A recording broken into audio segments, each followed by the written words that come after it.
Hello, everybody. Thank you so much for joining me here today. I'm Phil Rice. This is the Phil Rice YouTube channel. And today we have Bob Smith from SixtySkills, who I'll bring in a moment. And we're going to talk about this great opportunity that he's organized for people. But before I do that, I just want to say thank you to everyone who's been supporting the channel. Please remember that you can go to philrice.substack.com and support the channel via that means. And there's blogs and videos, other interviews, and some content that you won't find on the YouTube channel there also. Thank you for everyone in the chat. It's great to see you guys. We'll be definitely fielding some questions for Bob and myself, and so please put them in, and we'll get to them through the course of the conversation.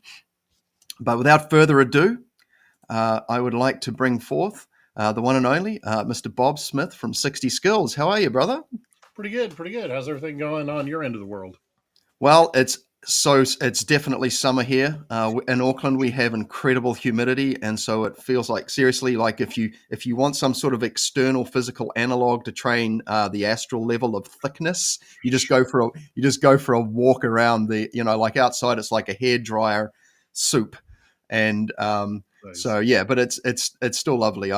We work through it, but. Yeah, it's this early time of the year. People are getting back into things. There's a bit more movement. People are excited, I think, too. I see there's a lot of activity. People wanting to learn, selling all their Christmas presents off to buy things that they do want. And and one of those things I think is education in esoteric capability, perhaps. And that's why we've brought you on, because you're you've organized this event, and I've done event organization myself. I know what's involved with organizing people and venues and all these types of things. And so, this is no small undertaking.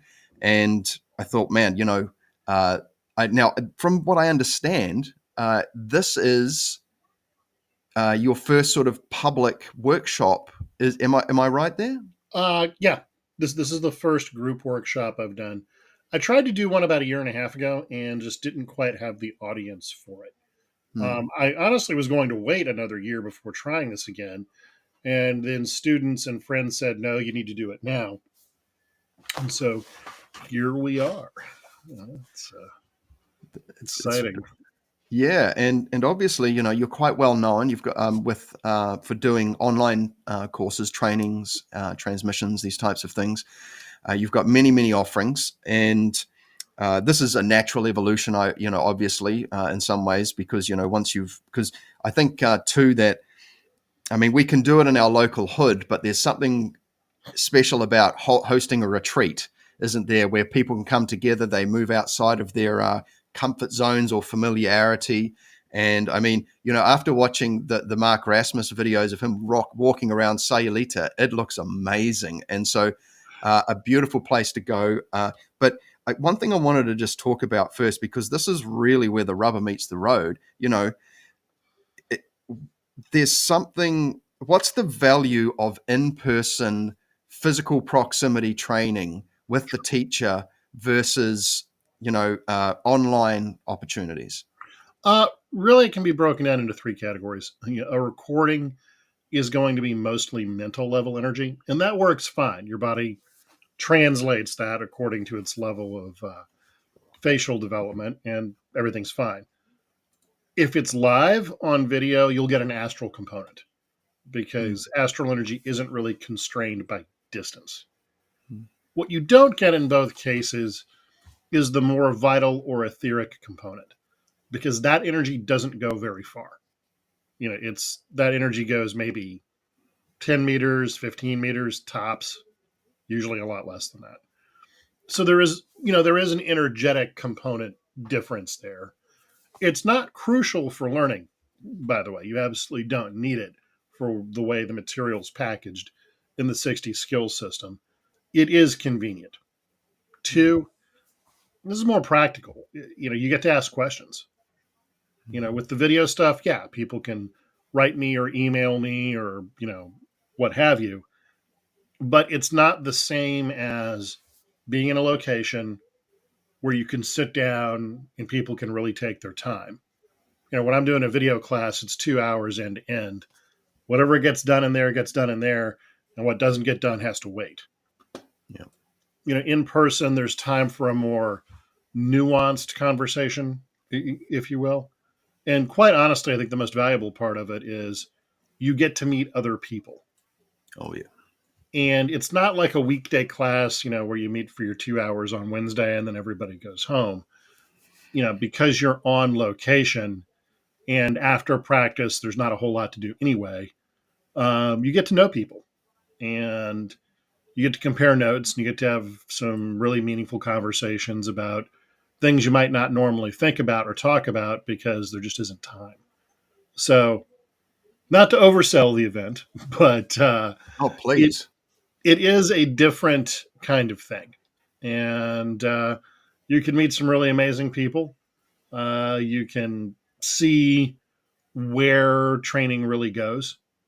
And when you're doing a longer event like this is, it's a week long, a lot of the, let's call it window dressing of how people present themselves goes away. And you get to see them as they actually are.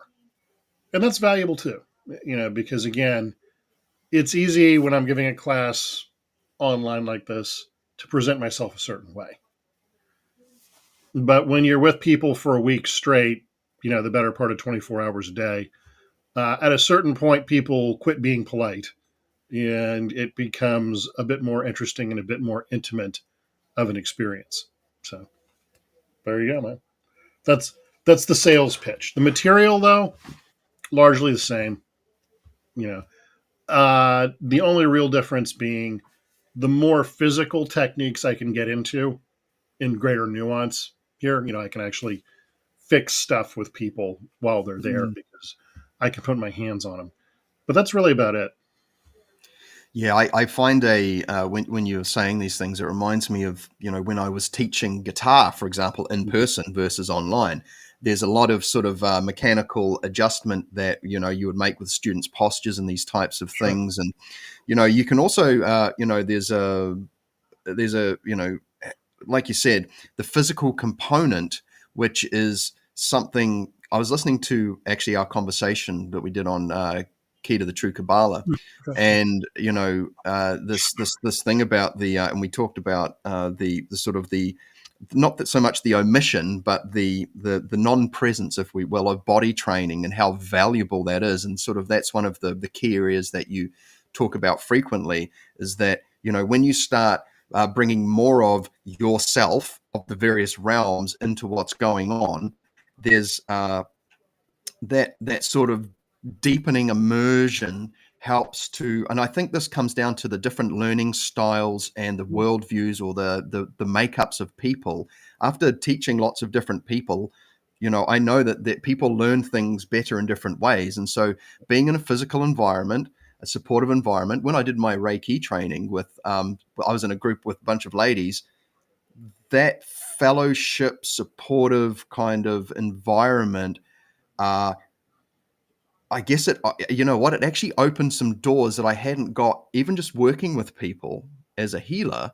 But Right. when I was with that group of people, and it was very feminine, I was the only dude there, I had some very satisfying and curious experiences that I'm not sure I would have had otherwise. And so when it comes to being in physical proximity with people, I think, is there a type of I'm not going to say it's not participation mystique. It's more like there's something that naturally happens as a result of being there in amongst it with the people. Once the guards drop a little bit and everyone sort of acclimatizes and equalizes with the group, you can really get down to some quite valuable receiving of some good gains there.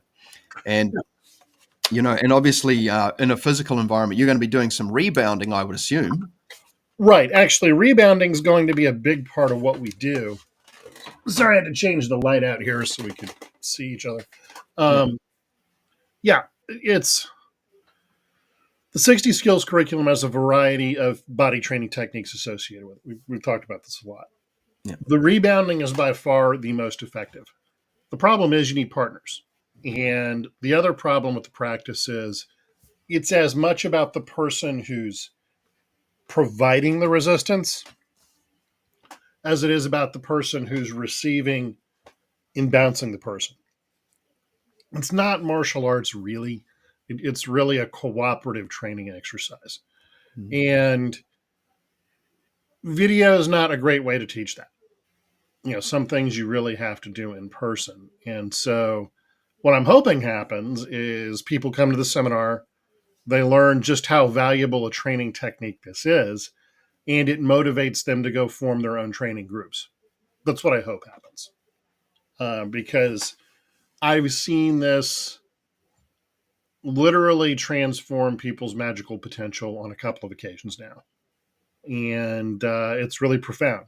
It's also quick. If you do 2 to 3 to 4 hours of this training a week for 90 days, maybe 2 cycles, it's called 180 days. At that point, Phil, you've got all you need. Versus all these other forms of body training that take months and years to really reach their maximum effect. This is very fast.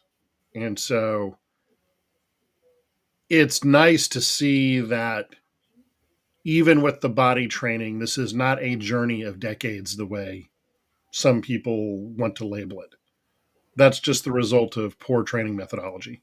And so there's going to be a lot of rebounding. The curriculum's pretty simple. It's basically a bunch of letter magic interspersed with rebounding, and then we go through other individual, what I call heavy techniques, that I've seen over the years, such as level 1 of Vermeer Mountain Buddha's Diamond Palm breath retention work. And we'll get into the proper use of the focusing and releasing exercises and a bunch of other things. Really, there'll be the formal part of class, which will be 8 to noon, 2 to 6, 2 4-hour blocks. But I fully anticipate most people to be hanging out at the venue and collaborating long through the night until the next morning. Because, again, everybody who's shown up here so far that I've seen, they've got pretty extensive backgrounds in esoterica. And so when you're dealing with a group of people like that, it can get really interesting because everybody's different and everybody has different training. And as you know, I like to foster an environment of sharing. I'm not one of these big guru guys. And who knows what you can run into. So, that said, we've still got space for maybe 5 more people. So if anybody's interested, I know it's about 2 weeks out at this point, but there is still time to register and come on down if you want to. Yeah, wonderful. And obviously, we want to sort of ham this up a little bit. So I've prepared some things. Of course. Let's have a look here. So let's have a look at the wonderful. Now, you've been there. I know you've been there, right? Yep. So okay, that's good. So I'm hoping that these images are actually legit that I've found here. But obviously, you guys are sort of like coming into your spring. Or heading in that direction. It's probably still quite cool there, but I presume in Mexico it's still reasonably tropical. It will be t-shirt and shorts weather. So yeah, particularly if you're in North America and you just want a break from, cold, now is a good time to come. But yeah, and I'm familiar with that street corner and the beach. All of that is real. And of course, tacos, because you're in Mexico, so there's no getting from that. But that's the main drag right there. And, there's a colorful cast of characters that inhabit Sayulita. So we'll be about a 15 to 20-minute walk outside of town just for the sake of privacy and keeping things quiet, But outside of that, yeah, man, all that's real. And I'll be arriving the Saturday before the event and leaving the Sunday after the event. So, there's an extra day or 2 in there as well if people want to get together on, let's call it specific issues. Yeah, that's cool. And I think too that, like I mentioned earlier, when you take yourself out of something familiar and put yourself into a different environment. I mean, I'm unsure about how much travel the other sort of participants have had, but there's something. There's a new type of potential with being with a new group of people and being in an unfamiliar area, and and you're going to be doing a new type of partner training. So you really just got show up and do the thing, right? But I think about this in my own experience of like going away and doing things with other, like we used to do music teacher conferences where we'd do activities, we'd go and play a gig. And, I got to play, we would go and we would check this out, right? So we would go to a local venue. We went to Queenstown, which is where they filmed some of the Lord of the Rings. It's absolutely incredible down there. Awesome. And basically there's like 20 or 30 of us music teachers from around New Zealand. And some of them are very, very well known, like professional musicians who play in, big bands and things. And we would just take over a venue, go there and play. And all these people would show up and you'd have like, all of these like, exceptional musicians playing there. But what happened is that when you start bringing people together, this new stuff appears. And that's the curious thing for me. So yeah, I'm really looking forward to hearing about this, especially from your point of view as a teacher and an event organizer, because I'm looking forward to hearing about it actually, because Sure. the stories are just so invaluable. Getting the feedback now, obviously with physical training now, there can be, and this is, you're going to potentially be leaving the ground and you're going to be getting a bit sweaty and there's going to be a workout involved here, especially if we're talking hours of it. So what sort of is there are people going to the sauna? Are there spas? Are they going to be going into the pool? What's a great way to sort of plan for this type of thing? Are they going to need their mosquito repellent? Are you going to be outside? What's some things that people can do here? Because, I mean, obviously we're doing this podcast to encourage people to check it out and maybe attend, but also some people who will be attending will be watching this too. So what sort of suggestions and, how can people make the most of this? Again, bring sunscreen because the sun's going to be strong. Bring some insect repellent, but it's dry season, so it's not really that bad down there. We do have a pool at the villa, so you can cool off down there when it's all over with. And of course, you're more than welcome to go to the beach. It's about a 20-minute walk from the villa down to the beach. But bottom line, we're going to try 2-hour rounds with 2-hour breaks. So basically, over the course of the week, you should be getting in between 10 and 12 hours of rebounding time total. That way people will really have the technique, one, which is the important part, and two, between the beginning of the week and the end of the week, it's going to be, there'll be a pretty noticeable difference in the amount of energy they're emitting. So that's kind of the goal. Again, any fitness level can do this. It's just the worse shape you're in, the more technique you're going to need to employ, if that makes any sense. Because there is an athletic component to it. It's not nearly as strong as big a requirement as most people would think, but fitness is important with this in general. But yeah, man, just come on down. It'll be a good time, a good break from cold winter weather, if nothing else, if you're in North America. And learning how to work with the letters that way is interesting, because if I'm doing a resistance training session with letter magic, okay, I do 5 sets of 5 reps. Okay, that's 25 impulses probably in 20 minutes. With the rebounding technology, you can get hundreds of impulses in an hour. That's the reason why it's so effective as a magical training tool. And the environment in Sayulita is quite nice, as you can see right there. The air is pretty clean, and the environment's pretty copacetic.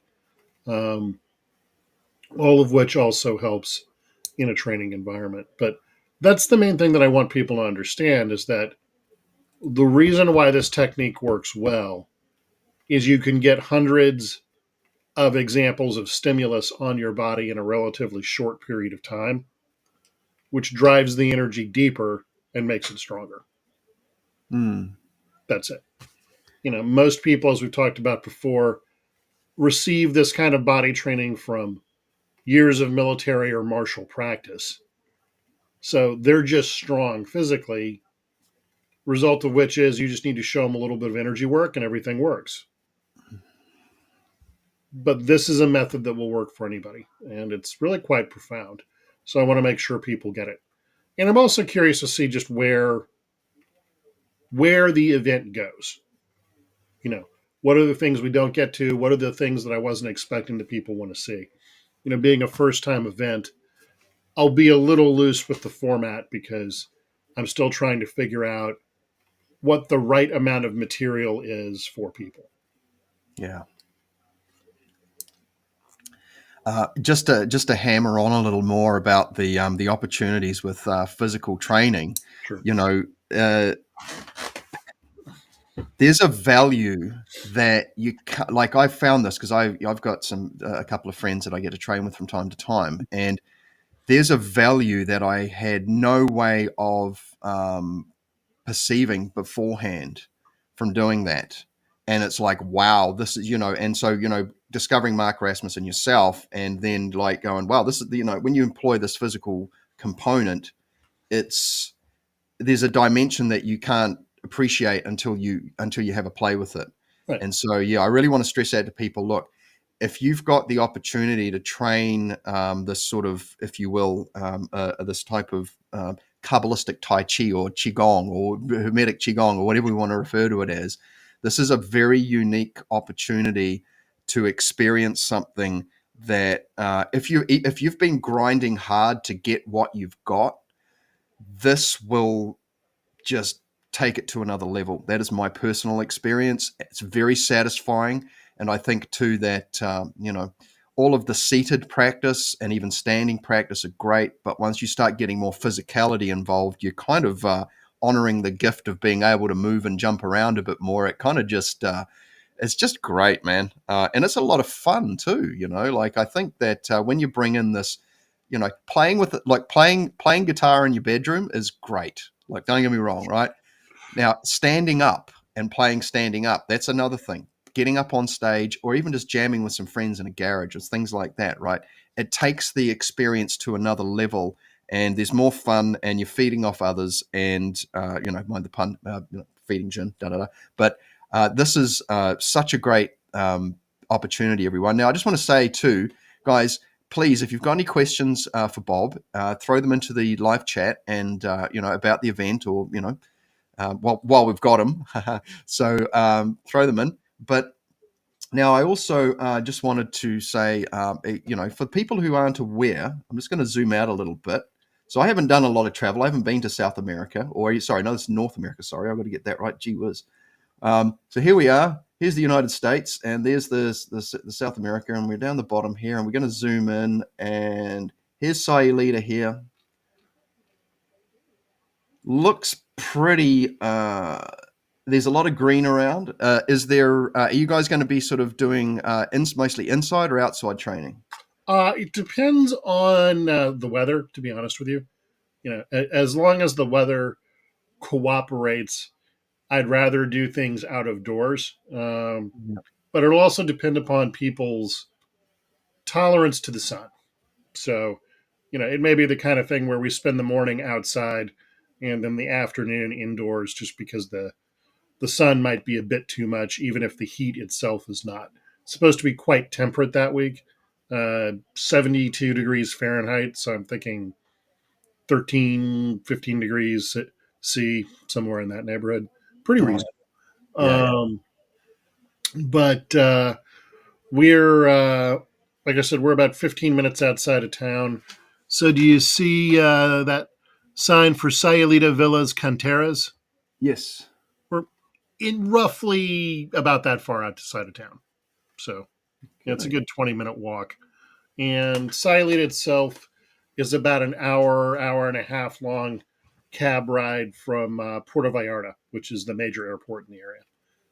It should be about a 30-minute cab ride, but the road's not great, so it takes a little longer to get there. But again, this allows you to be in a fairly secluded seaside type area while still having access to all the services and other kind of things that people want. Going forward in the future, assuming this event works, we'll probably do more of these. And I suspect in the future it'll be a 2-week event where I teach the basic course material the first week, and then the second week will be more advanced material depending upon demand and what people are up to. Yeah, and I think too that when hosting it in a place that's like a lot of natural environment, beautiful seaside, all these types of things is great, but it's also affordable accommodation, food, good quality food. I'd like to think, interesting, colorful environment. It all just adds, and so and it's not too far out. I mean, I imagine like flying from the US into sort of this area here would probably not be too much of a stretch, because once you start adding things up, on top of course fees and food and accommodation and that, things start to compound. But this should be pretty reasonably accessible, I would think. So are most of the students that have already or the participants, are they from the US or? It's a mix of US and Canada for the most part. We got a couple people coming in from Europe, which is awesome. Yeah, nice. But I understand that's a bit more of an involved trip for them. From the US, it's about 7 hours to get from DC to Puerto Vallarta by air. However, only 3 hours of that are flying. The rest of it's layovers and changing flights and all that other kind of business. So it's not actually that far away. I mean, frankly, probably about probably about the distance of going from the North Island to the South Island in New Zealand. Yeah. Okay.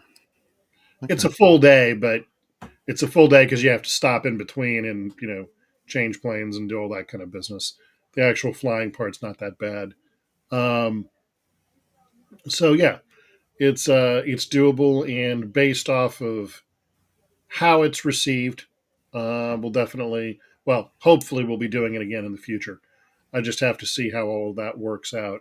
And we'll go from there. At a minimum, we'll probably do this again next year, but probably a month later in March. Yeah.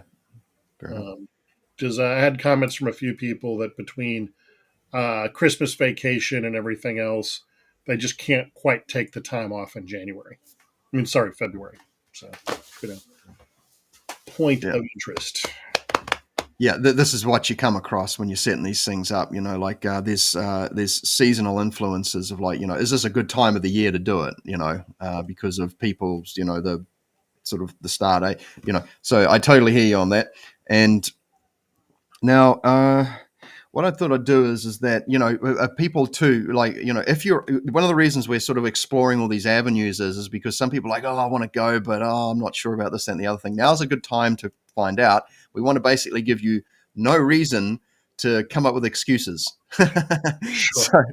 So one thing I wanted to, I'm jumping around here because that's just sometimes how I roll. But here we go. Here's the workshop page here. So this is on the 60Skills website, and you've got to go to 60skills.com and then move across the top, and you'll see the events button. I've actually put that there. And in the YouTube description below, there's a link you can click, and it'll take you to this page here. And this very, very cool, mesmerizing image. And I think something I guess, what sort of outcomes are you offering as far as a course provider here? Sure. So what you'll have is the Meta System as a Spouse by Franz Bardon at a minimum. And this is important because Bardon himself doesn't actually clearly lay this out in any of his books. what you'll get is an understanding of how IAH, or the 60 skills curriculum, those are the techniques you need to do the system with. They're not really the system itself. Bardon's system is fundamentally about working with the power of the letters or the elements, then the planets, then the zodiac, then what we would call the Sephiro or Akashic forces.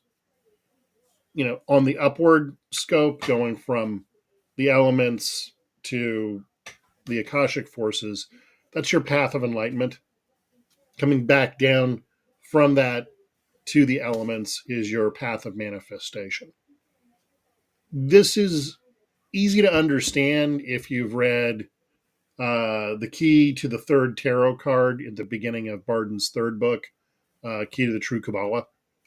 It's about as clear as he gets about this progression. But that mandala on the cover of Bardon's third book, that is the system. And this is interesting because it has a lot of parallels to things like Shingon Buddhism or Tibetan Buddhism, where they give you a mandala to work your way through. So again, elements in the center, Akashic forces on the outside, zodiac, planets, letters. That's the whole system. So if you come to the seminar, you'll have a firm grasp of what that means. At a minimum, you'll be able to work with the mother letters and train them via the rebounding technology. And by using that technology to train the letters, you will develop proficiency with the letters and equilibrium very fast. And in a way where you can use it physically as well. Additional things you're going to get are things like the Mount Urmai pranayama training, which will greatly strengthen your astral field and astral kind of level of development. There'll be some introductions to things like trollcore practice, so you can learn the role of lower Dantian training and how, while it's not necessary for this system, what it does and why people do it. We'll also be dealing with things like walking practice, which is something you can do by yourself, immersions into Akasha non-dual light, and then a lot of theoretical work that'll help your understanding of other systems. So things like the differences between internal power systems and ritual systems, why you would want to use one, how they operate. This also allows you to deconstruct other people's work. Along with that, there's going to be some lessons in things like consecrated food and drink, so you can understand how to further supercharge your practice. There'll be some demos of the living crystal technology, including our first prototype level 3 devices that are based off a Tesla coil. So I'm bringing one of those with me. So if you're into that, you can see that too. Cool. Lots of non-dual light and Akasha practice, because that is the enlightenment path. If you have your own Akasha and your own non-dual light, and you can work with the mother letters, you're already a top 0.1% practitioner worldwide. That's your kind of ghetto pass to being an adult, esoterically speaking. We are going to do a little bit of invocation work with Radina. He is a near-earth teacher of Kabbalah or letter magic, and Levum, who is a sun sphere entity that is the purported creator of Kabbalah and magic in our solar system. So outside that, we'll get into a few other things, some of my favorite letter combinations, discussion of life extension technology that actually works, and again, some more theory-based stuff. There will be a review of the clairvoyance and clairaudience exercises because people have asked me for that. And I can show them how to do those with different kinds of energies, so you understand how you can program your development with that.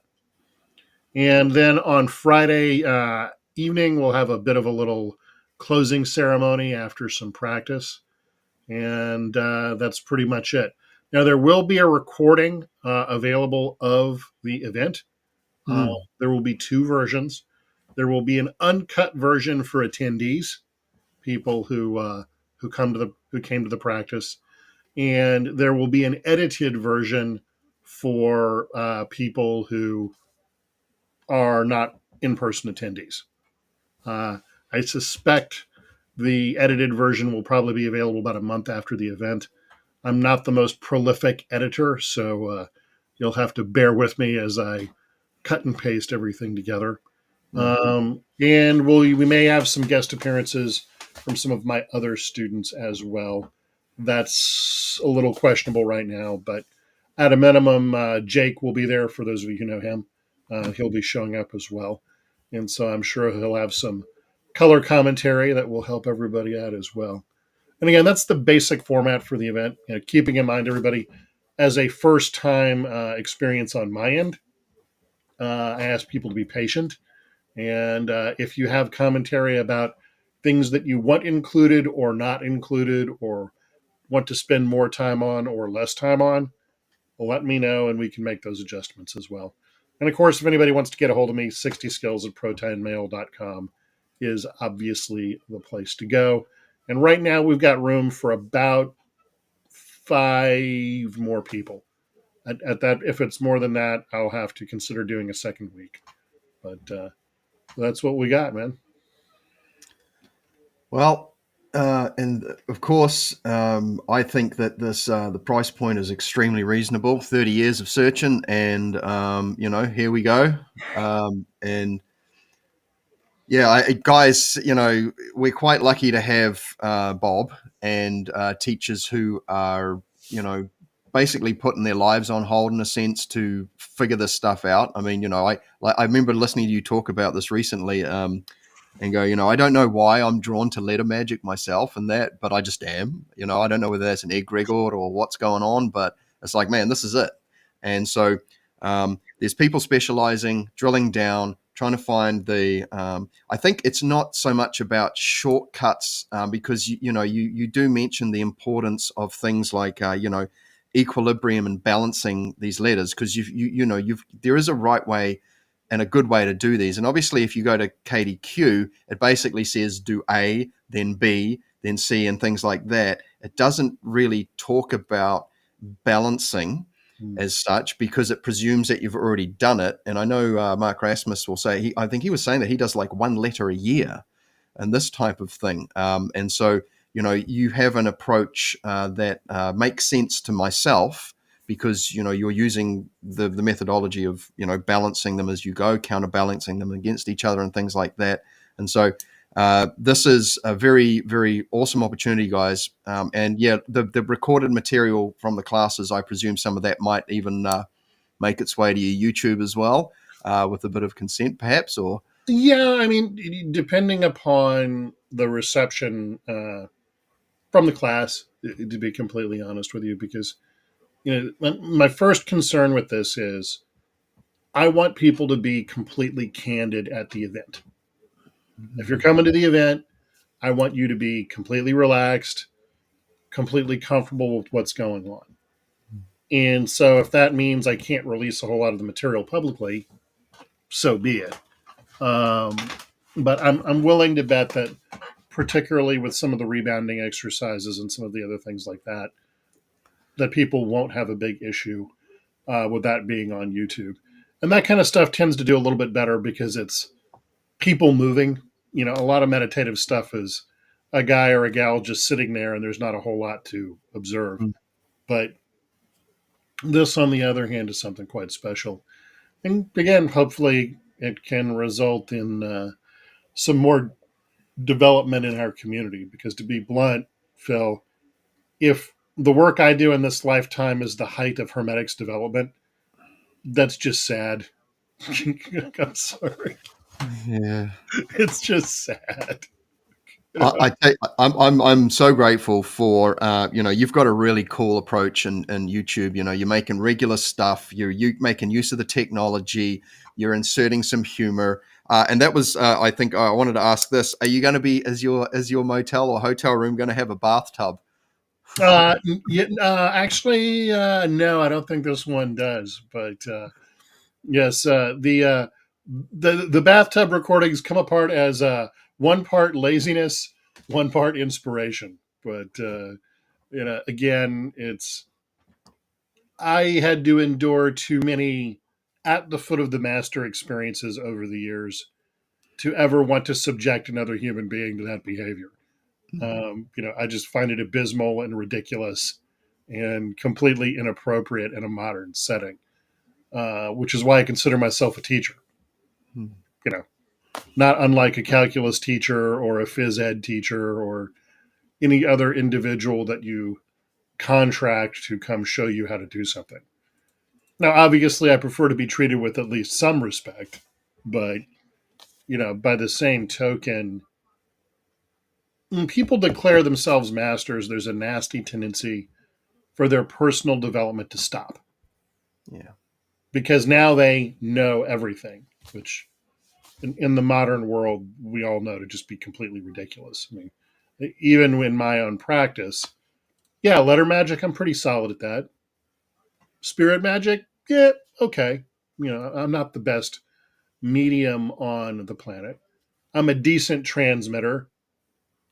My clairvoyance, clairaudience, not a body projection. They're competent at this point in time, but I'm certainly no natural at that stuff. There are lots of people that are better than me. So again, your teachers all put their pants on one leg at a time. So it's what it is. Yeah, I think too that kind of coming at this from the street level and bring it to the street level so you can have real conversations with people, because when there's this sort of this I guess helping people, because this is what I'm thinking, right? This is really about finding out who you actually are beyond what you've taken on and whatever you've sort of expected, what you think you're expected to supposed to be like in whatever environment it is. I mean, you're pretty blunt, and I really like that, because it's like, look, let's just cut to the chase here. What are we up to? What are we doing? There's lots of flowery language that is really fun to listen to, but how does that actually contribute to something that's satisfying? Because look, I can read lots of things, and that can give me experiences of sorts and that, but when it comes down to it, practicing is practicing. We used to say this, when I was I've got to hang out with some incredible musicians, and I tell you what, players play as far as music goes. The reason why they're so good is because they do the thing, and they go find other people who can do the thing, and then they hang out together, and then sometimes a third thing emerges, which makes them both go, whoa, and so, but even, and we've talked about this with Mark Stavish too, is that, leaving behind a thing. Actually, I'll use this one. Leaving behind a thing that one person can do something with that doesn't require them to connect with another person, perhaps until, that can come a bit later. But, sure.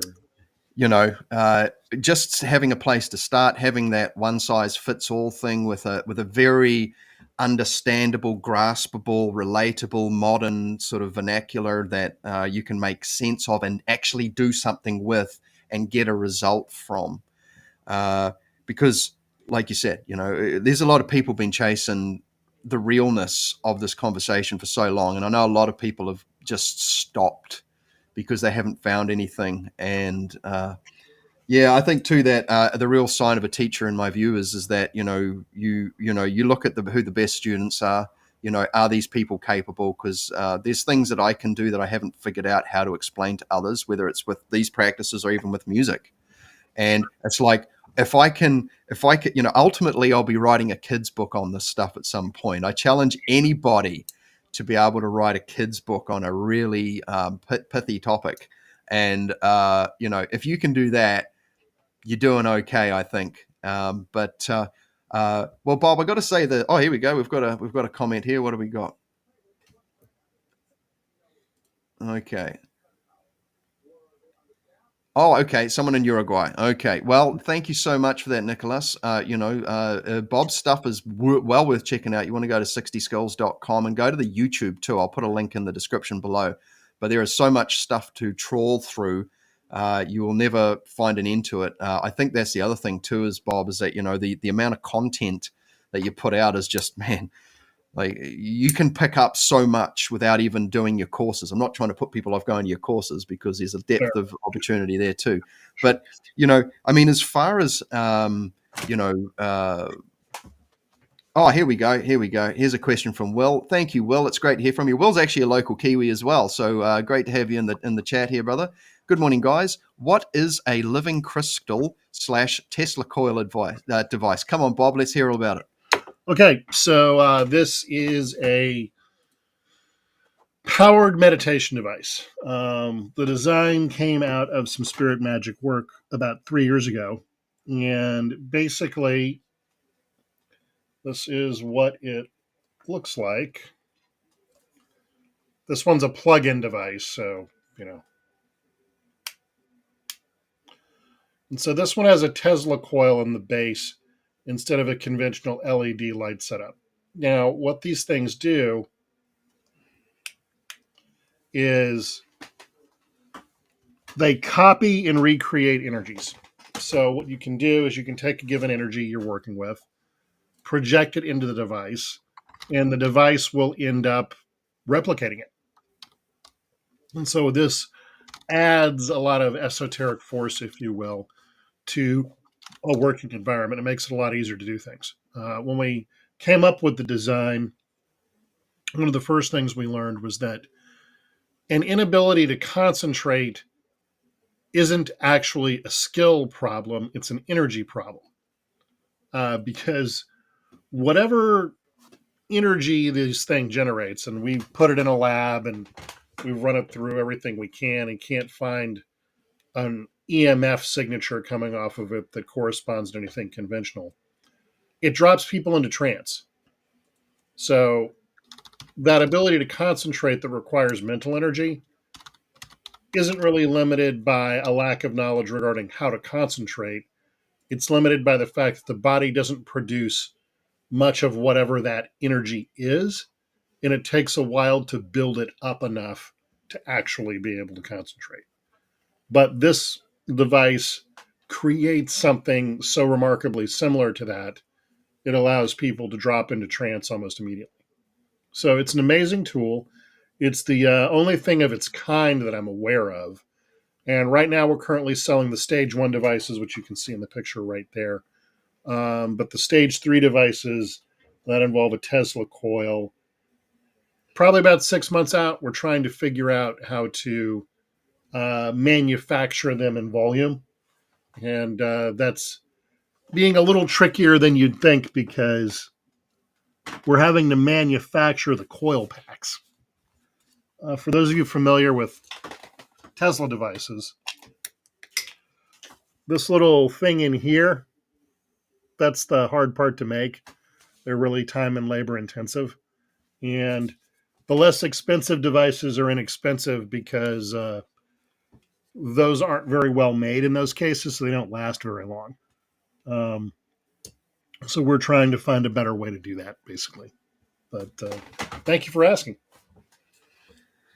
I think too that this is really fun and exciting, because finding technology is just a thing nowadays, isn't it? And so finding ways to use it as an assistant tool.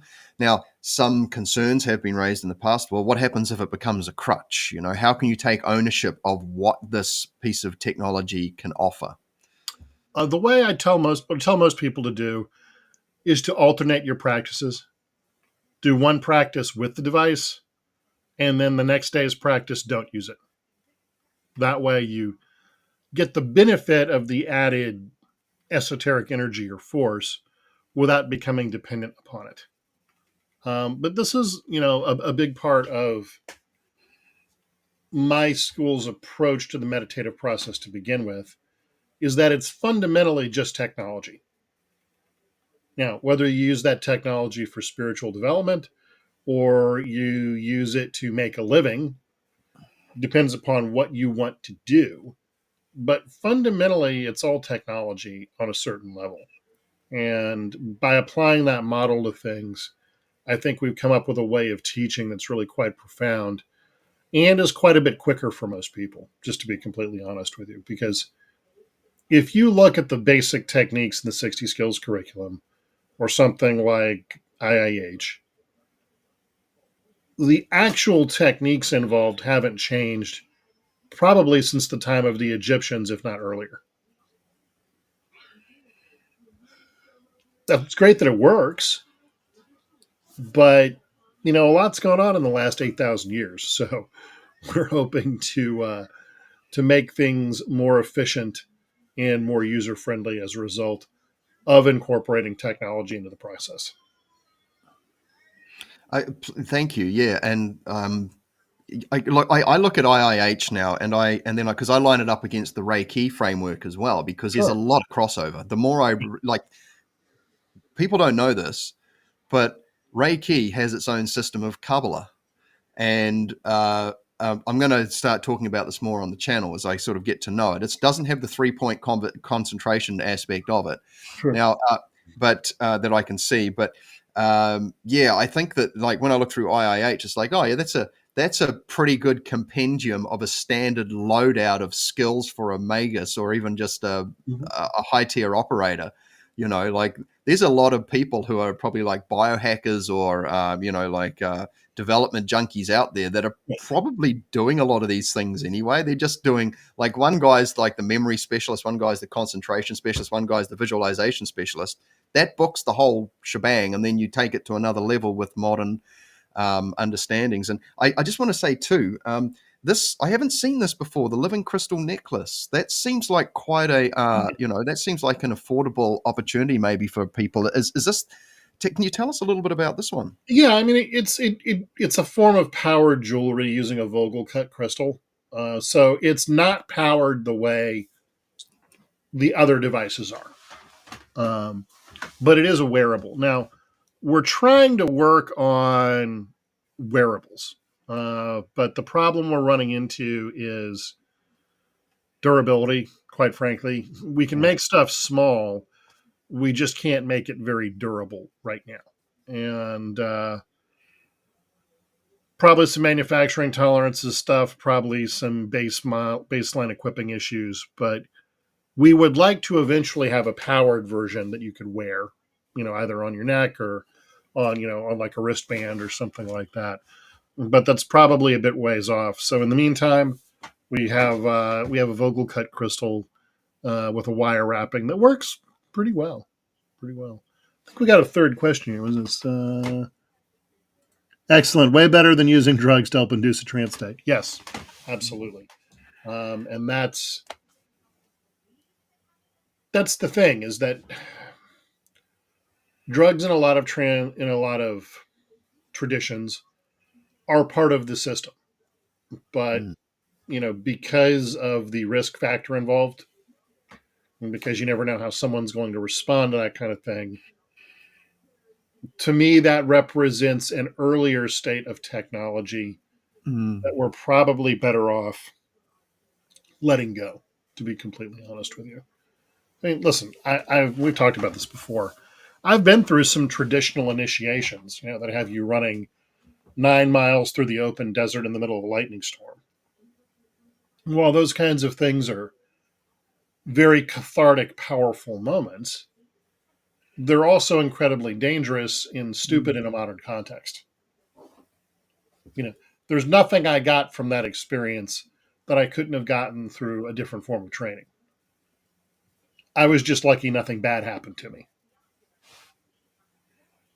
Yeah. So that's kind of my view on drugs, and the reason why we're trying to work with modern technology to find better ways to induce these states that are less risky, honestly, to the people involved.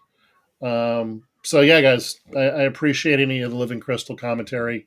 You can go check out the website. It's a really cool piece of tech, and we do ship worldwide. If your country is not on the shipping list, send an email to the email provided, and they'll get back to you.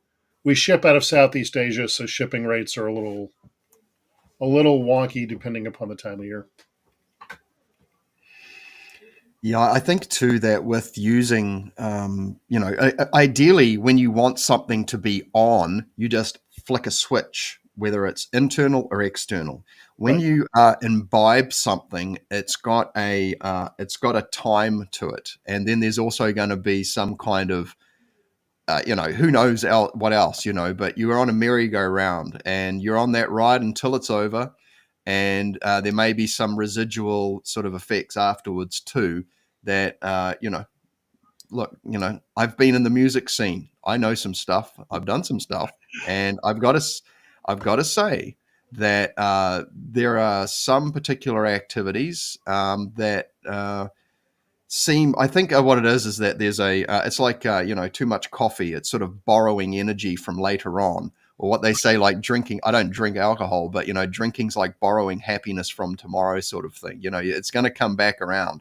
Sure. But this the range of products here, the living crystal stuff. I mean, there's a few people online who are talking about living crystal. I think obviously Jake's done something. I think Cut Your Key has got Sure. she's got a thing there too. And so there's people talking about it. And what I noticed is that if you go onto the Mystery College site and Jake's got a big, like an hour-long sort of conversation about it, he flicks it on. And you can actually kind of pick up on something when he puts it on during the video. And for me, that was like, that's kind of interesting. I mean, it was definitely primarily all mental, Sure. but I mean, I don't know. I'm really curious about these. I'm getting one for sure. But Okay. I just want to say to the chat, guys. Here we go. Oh, okay. Somebody said, any plans for a workshop in Europe? The short answer is it depends upon how everything goes in Sayulita in the next couple weeks. Like a lot of people here, I'm sure who are listening, magic is not the only thing I do. And so I really have to be careful with the cost involved, both in taking time off and travel and whatnot in order to do these things. So what I would tell most people is if you're really interested, come to the event in 2 weeks. Chances are we will be doing an event in the future. But I have to see what what the demand is like and how everything adds up. Because as most people here know, I am not the youngest guy in the world, and there's both a physical and opportunity cost involved. So if you want to come. That's my advice. Well, guys, like I said, we've got Bob right here, right now. If you've got any questions, please put them in the chat. Otherwise, we'll start sort of winding it down. It's getting a bit quiet here. And I'm sure that the man has got lots of things going on. I'm very grateful for your time, Bob. Sure. Thanks for coming on. Now, guys, 60Skills. What else is coming up on 60Skills, Bob? Have you got any new events? Or, this is obviously probably taking up the majority of your time, I would presume. Right. But have you got... actually, let's go to the curriculum on Perseus here. So, is there any? Would you like to give an update on what's happening on as far as Sure. coursework is? Slowly getting the Zodiac course done, which will be followed rather quickly by the Sephiro course. That will round out Bardon's Mandala. So when those two courses get put out in the next few months, that's the meta system itself. Mm. Now, beyond that, there's going to be some coursework on spagyrics. There will be Mount Urmai Sudden Enlightenment School course that gets into esoteric massage and pranayama. There will be an A and B Zodiac course, one designed as a follow-on to the Spirit Magic course or the Planetary course, the other one as a standalone. Like I said, the Buddha's Diamond Palm. At some point, there will probably be a course on Trollcore, which is Tibetan breath retention and body movement training. But I need a little more experience and to get a little more fit to do that complete justice. Beyond that, we've talked about some other things, such as a course on the Greco-Roman gods and potentially one for the Shingon deities as well. Yeah. But those will probably be the major offerings, with the biggest part being the master course through Sephiroth course, Path of Enlightenment aspect. Whether I ever do a Path of Manifestation series of coursework, going from the non-dual Akashic levels back down, I don't know. I really have to think about that. The short answer is, if you can work the path of enlightenment, you can work the path of manifestation. But people get so enamored of the path of manifestation, they never work on the enlightenment work. So, you know, which of those do I really want to facilitate the most, I guess, is the Hmm. question. But Fair enough. looks like Okay. we got a couple more questions here. Absolutely. Here we go. What do we got? Mr. Bob, you talked before about the golden body and angels, and I remember this. You're talking about essentially like the Egyptian deities, maybe like collapsed their mental and astral bodies together of some sort. Does it have any relation to the golden spirit and Taoist practice? Good question. Um, the short answer is I don't know. A longer answer is I suspect that's the case. Because if you look at the hierarchy of Taoist deities, they've got these near earth deities and all these other different categories of deities, basically. A guessing man would surmise that has a lot to do with magical development. You got to remember, most of your magical or esoteric language is simply trying to describe a phenomenon. So if somebody calls something golden, that's probably because it's golden in color. And Hmm. that's generally going to be solar. Not always, but I'd say about 90% of the time. The problem with the Taoist stuff that I've run into is finding qualified practitioners from that community who are actually willing to talk. Hmm. I would also say spirit possession seems to be a substantive risk with a lot of those practices, from what I've seen. Now, that may just be a sample size error because of the groups that I've seen doing some of this stuff, but I'd be very wary of that. And I would avoid Mao Shan or anything from Mao Shan like the plague for that reason, just in terms of due diligence. But that's a longer discussion that we can talk about later. But if it's Mao Shan or Mao Shan related in Taoism, I would leave it alone and run in the other direction. Hmm. So Okay. that's what I Cool. have to say about that. Oh, that's cool. Yeah. So, have you yourself, if I may ask a personal question? Mhm. No, it's not personal, but have you yourself, are you at some point, I've heard people talk about that the search is over.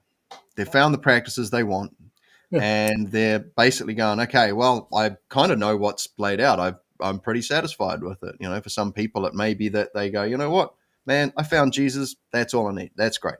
Or I found Bardon. Man, this is great. This is what I need. right. And you'll do maybe some innovation, depending. But for yourself, have you got any personal aspirations for any further exploration, or I don't know, Yeah. I guess I'm curious, Well, I'm finishing the Path of Manifestation from Bardon's Mandala probably sometime in the next 2.5 years. We're currently working on that in my private practice group. We've worked all the way up to Kether and the Sephiroth, and now we're down to Netcha, and we'll be re-entering the zodiac and then the planets and then the letters.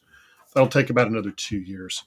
When that's done, I'll probably take a break from practice altogether for about a year just to see what that's like because it's been a while.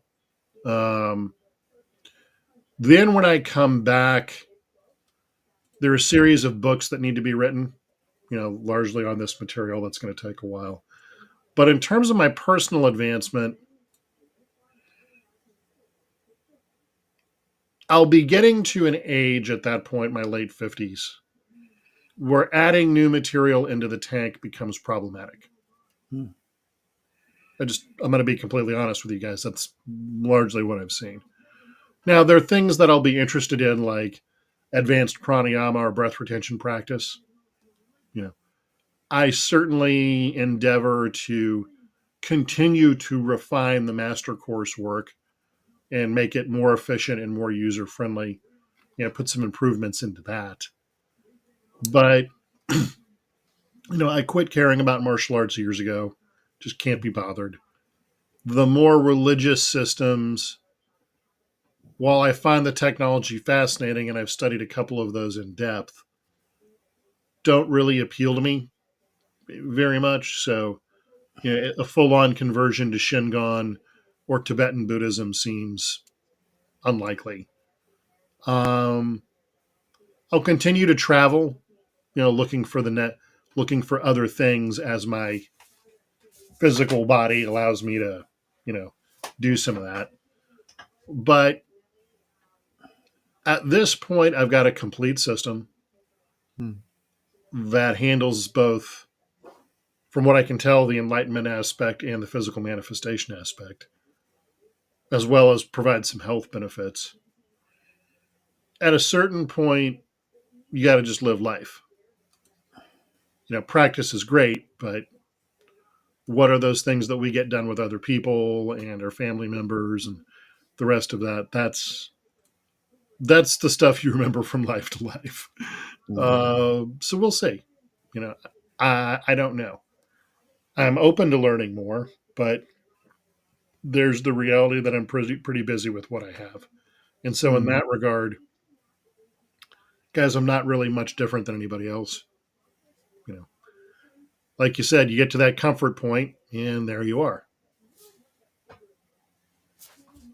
So I think we got another question, right? Oh, it's from the lovely Psyche Alchemica. Hello. Mm-hmm. You need to publish your planetary book, Bob. Yes, I actually do. That's one of many things on the long laundry list of stuff to do. And sadly, the book's like 85% complete, and it's been that way for 4 years. So, it just, unfortunately, things keep intervening. But yes, that is also on the list of things to get done. Thank you for the reminder. I appreciate it. Cool. Yeah, and I've got to say, like, for anyone who's new, like they're watching this content going, yeah, I've kind of found Bardon and I'm looking through it and I'm not sure I'm up for the climbing the big hill with all of these things, but I want to do some practices to help nourish my momentum, if you will. I mean, for me, I have to say, things like lucid dreaming are quite easily accessible, and I found that to be really good for my black and white mirror work as well, like getting to know things that, there's things that maybe I'm not attending to consciously, but there's things that I know, I'm sweeping them under the rug maybe, and this is a great way to bring it. It's a very, very, vivid. I mean, I love visual, types of things and that. But what would you say to people who are setting out on this, who are like looking at the Bardon Hill going, oh man, look, I know, but I don't know. Maybe it's this instant gratification culture that we live in, or this dopamine addiction type thing. What could you offer to people who are maybe going, I've got to clean up my stuff and I want to get onto this thing, but some help in nourishing the enthusiasm would be helpful. Just start doing something. Doesn't matter what it is. Doesn't matter what step it is. Doesn't matter if it's 5 minutes a day. Just start somewhere. And this is where having a practice group is helpful. This is where working with other living people is helpful, because there instills accountability. So you show up when you're tired. And listen, this work on the outer planets and the zodiac and Sephro and all that kind of business literally would not have happened were it not for my private practice group. Why? Accountability. All right, it's Monday night. It's this time. I'm tired. I don't want to be here. I'm whatever, but I got to show up. And that's where what I call the myth of the lone practitioner really hurts a lot of people. There's no accountability. None of us are nearly as smart, handsome, rich, or charming as we think we are. And so you inevitably get into the situation where you're not making nearly as much progress as you could because you've got nobody else to work with. Hmm. So, short answer, just start doing something. And if you can find somebody else to work with, it'll make the trip much more enjoyable and much quicker. Yeah, I've got to say that when I switched to doing group teaching as a music teacher back in the day, I got much better outcomes from the kids because there was a social environment. Didn't just take the expectation off the teacher to the one-to-one student, which was where you generally start, but people hanging out together, they have communion and fellowship, and they're able to talk to each other, which is why I love like people organizing online things. I know Victoria Armadeo, she's set up recently an accountability group on Facebook for Bardon practices, and people are really feeding into that, and that's a great thing to do. And so, here's a question actually. So, I've just recently set up another Bard in live panel, and obviously, brother, you're going to be busy as heck, so I can understand you won't be able to pull in for that. But one of the questions I'm sort of putting to maybe people who've got some tenure in the community as teachers or bloggers or contributors of creativity and that with the material, are there any community projects that you would like to see that would help to sort of build a little bit of momentum in helping people out? Is there anything you've thought of in your time like, man, this would be a great idea? Well, there's the Discord servers that I've set up right now, which Oh yeah, anybody of course. can join. But in terms of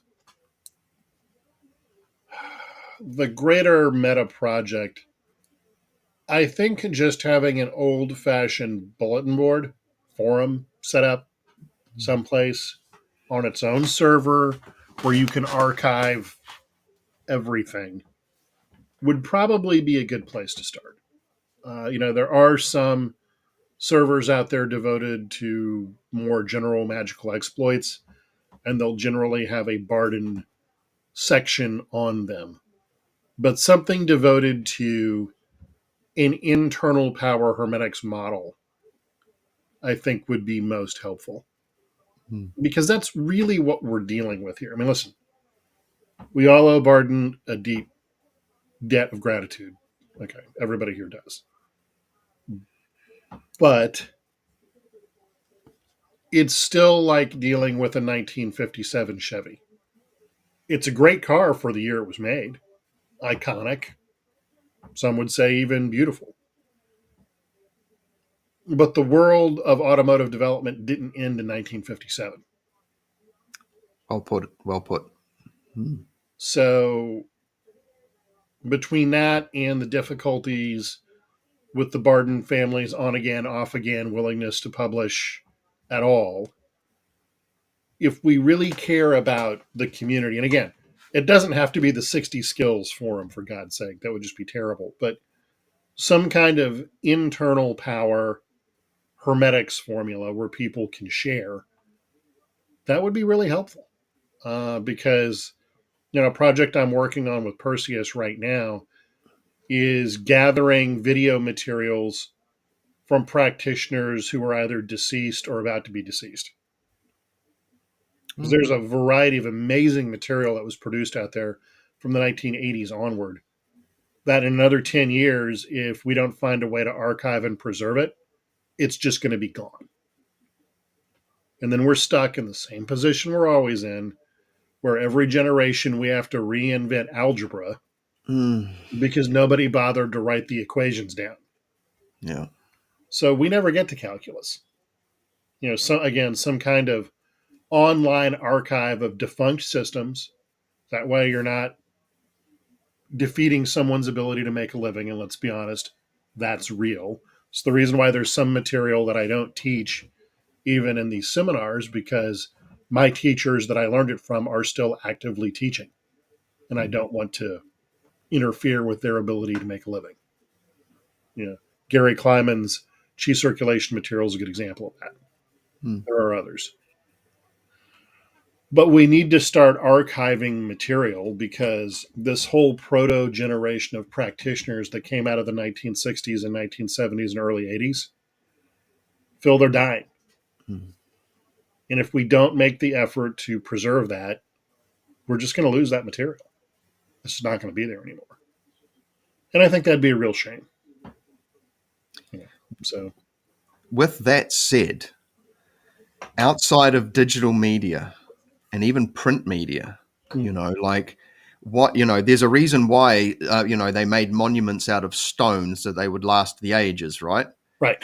And I've interviewed a chap on the channel, Peter Duchemin, who is making bronze sculptures that are full of symbolism that can be explored in these types of things.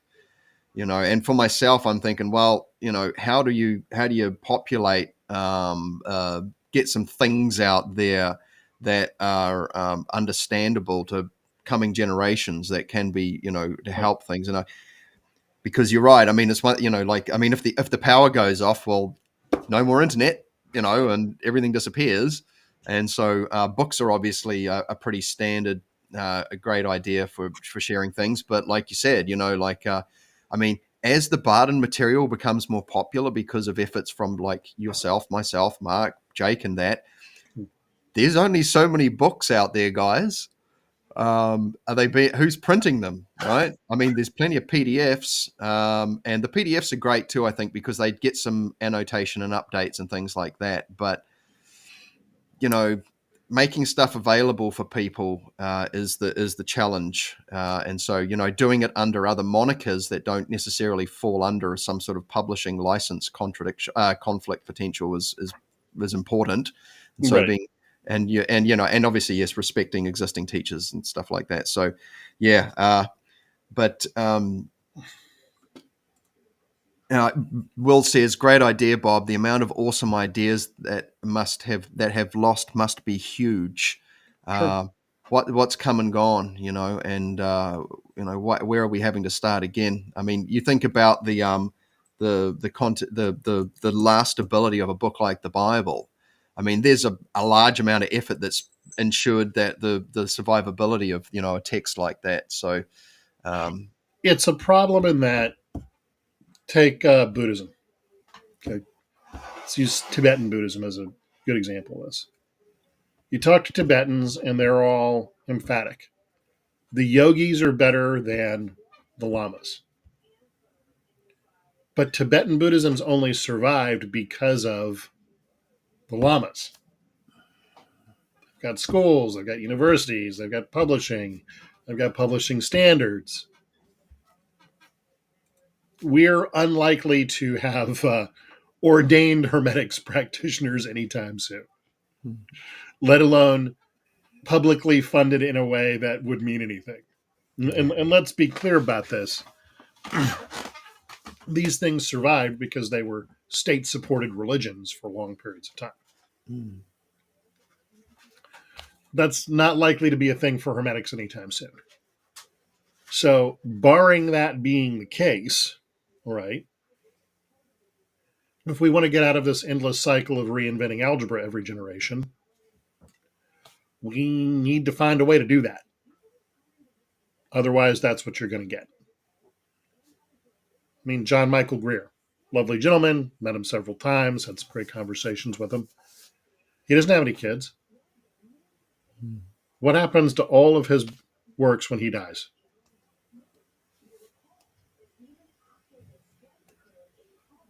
The theosophical stuff only exists because there's a theosophical association that continues to publish it.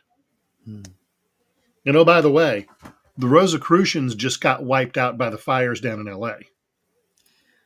Yeah, right. So, depending upon what happens with insurance and their real estate holdings, that 100+ years of work they did, it might be gone.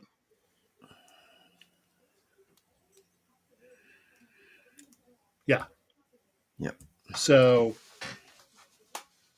guys, this is where some people like Mark Stavish. A lot of people hate Mark Stavish because he talks about money and structure and organization a lot. But this is why. If there weren't medical universities out there printing medical textbooks and training doctors and everything else, we'd be a bunch of hedge doctors, handed out herbal medicine.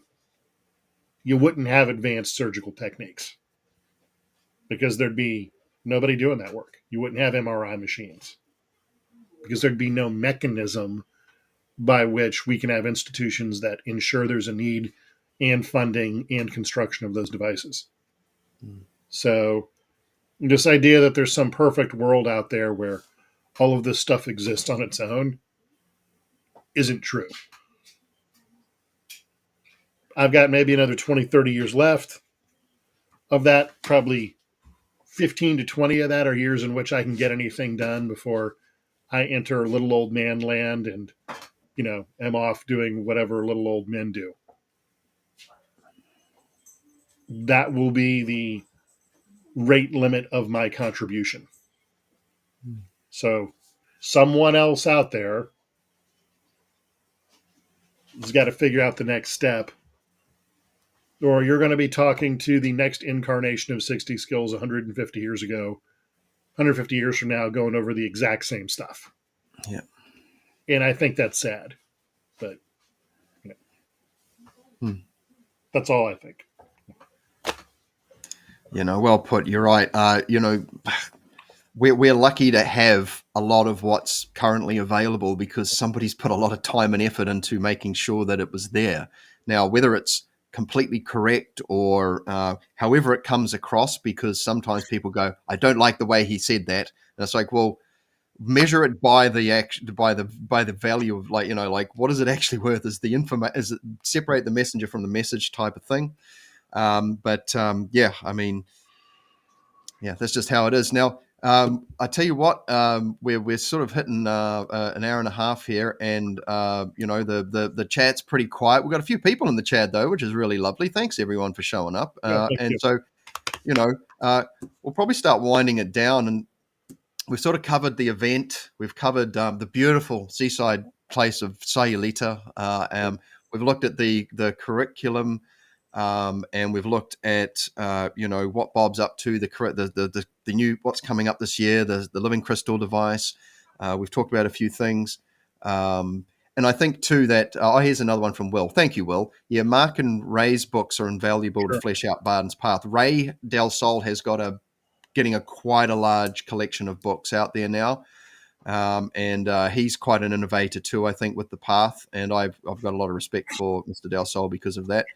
And and I'm guessing when you're referring to Mark, I'm presuming you mean Mark Rasmus. Obviously, the book that he wrote and Jake helped him out with that book. That's definitely a good read. I've got a copy of that. Building up your library and then making sure that library goes somewhere and not into the skip. Like I saw, like the old dude up the road had this incredible library in one of those big flexible skips, and the kids just threw it all into the skip. The whole library just went into the skip under the rain. I got there the next day and just loaded it into my car and then started finding people to do that sort of thing with. So guys, this is if you're looking for a bit of a purpose in life, some admin jobs for Esoterica, there you go. Yeah. All right. No, it's Stavish talks about this at length. Huge occult libraries just wind up in the bin all the time. So, there we go. Shout out to Mark. Yeah. Thank you, Mr. Stavish. I appreciate your blunt force when it comes to talking about these things. When I've had you on, I'm very grateful. But cool. All right. Well, thank you, Bob, brother. I appreciate you in all your forms. And I've got to say, I was going through some old footage. You're looking like you're getting. The shape is changing a bit there. You're doing a bit of extra working out there. Am I getting that right? Or I've been dieting a little bit. Yeah. I've been getting back in shape. But it's a work in progress, and as we get older, it takes a little longer. Yeah. Well.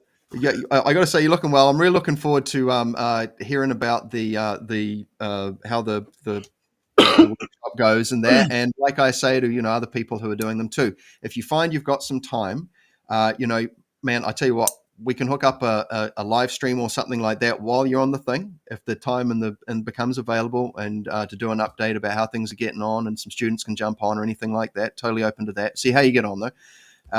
But thank you so much to the chat for all your questions. And oh, here we go. Soki Alchemica says, Embassy of the Free Mind in Amsterdam has a library museum of esoteric books. Okay. So these are institutions that somebody's taken time and effort and treasure, time, talent, and treasure, as the bro says, to ensure that this material remains available. And so, yeah, thank you for that. And having reference points so people can go and visit and touch these things. Victoria, if you've got a link to that, that would be wonderful to put in there. Thank you so much. So, Bob, I'm going to give it to you for any closing words of encouragement for potential students or people who are looking to come and sign up with 60 Skills via Perseus, or come to Sayulita.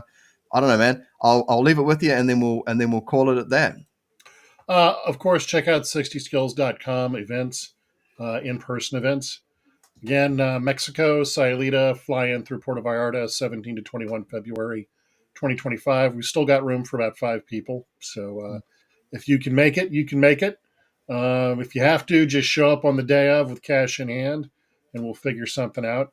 Right now, all of the available sleeping quarters are taken in the hacienda itself, so you will need to find a place downtown.